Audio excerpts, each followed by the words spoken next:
Republican leadership recently warned their members not to hold in-person town halls because, well, too many of them were getting embarrassed by their own voters. But apparently, Republican Congressman Chuck Edwards didn't get the memo. And when you see what happened at his town hall this week, well, you kind of see why they're telling everybody to lay low.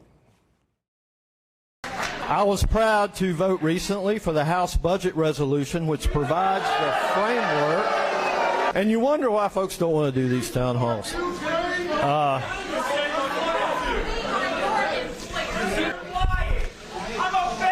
So I feel like this is not productive with everybody yelling at me.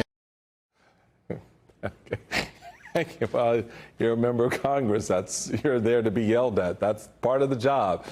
But it's almost like Republicans aren't ready to hear what their voters are really thinking. And the scene got so tense, security had to escort Congressman Edwards from the building. And with reactions like that, well, no wonder Republicans are avoiding their own constituents. And now Democrats are seizing the moment. Former Democratic nominee for Vice President, Governor Tim Walz, is already partway through his nationwide town hall slamming Trump, Musk, and Doge in some key battlegrounds. And there's nothing conservative about an unelected South African Nepo baby firing people at the VA. They hate public education. I think they hate it for the reason we all know in here. It's easier to run an authoritarian government if you don't have a population that knows. My mama always warned me about those South African Nepo babies. And hey, here we are. Walz's tour is just getting started. He's holding more town halls across the Rust Belt this coming week. And on Friday, the DNC announced plans for even more town halls targeting vulnerable House Republicans nationwide.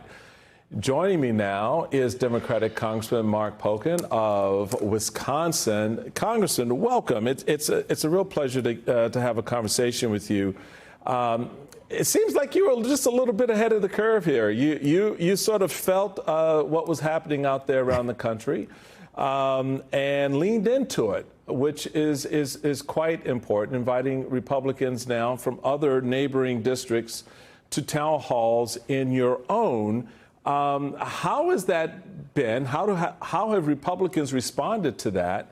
And do you see Democrats now sort of picking up that baton and moving forward with it themselves?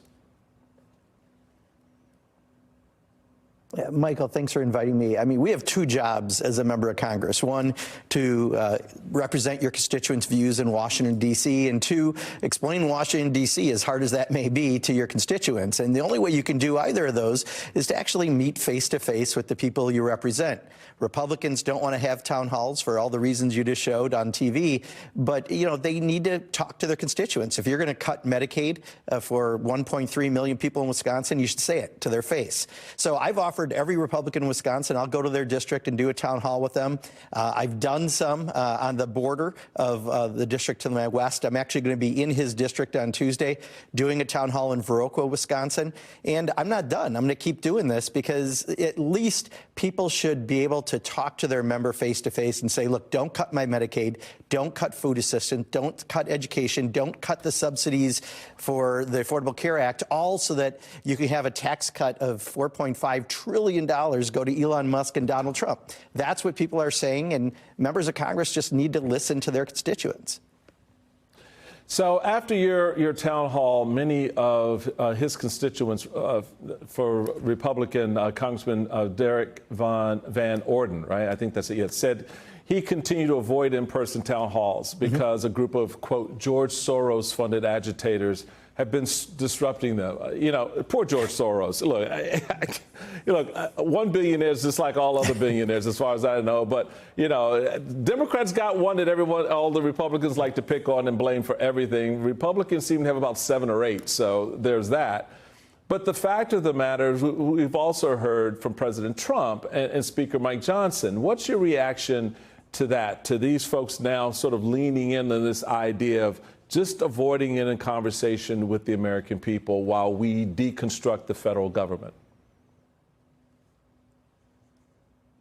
Look, we know when Donald Trump talks with his mouth is open, he's lying, right? So he's saying a lie that these are crowds that are paid for somehow. Look, the one we had last Saturday in Belmont, Wisconsin, population 1,000. We had several hundred people and turned people away at the door. We had people looking through the windows, trying to watch the town hall through open windows.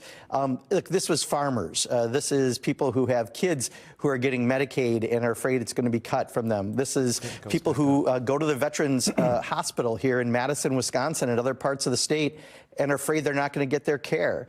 There's a lot that people are concerned about, and these are not paid George Soros folks. That's an excuse that if you're afraid of your constituents and you'd rather sit in your basement, you can do that. But, you know, if you really are a member of Congress who cares to listen to your constituents, you have to have an open public town hall. And if you're afraid to, well, maybe you should find another occupation. Yeah, exactly. So, you know, because on that point, it looks like, you know, Tim Walz is going to be headed to Congressman Van Orden's district in Wisconsin on Tuesday.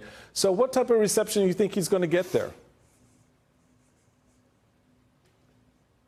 Well, I think people are very much wanting to be heard. I was knocking on doors yesterday. We have a very important state Supreme Court race coming up on April 1st. Susan Crawford is one of the candidates. She's a judge here in Wisconsin. And the conservative candidate is a former Republican attorney general who never tested rape kits while he was in office. And it's going to decide our Supreme Court. So it's probably the biggest race to determine what the future of the country is as people are looking at all these things happening.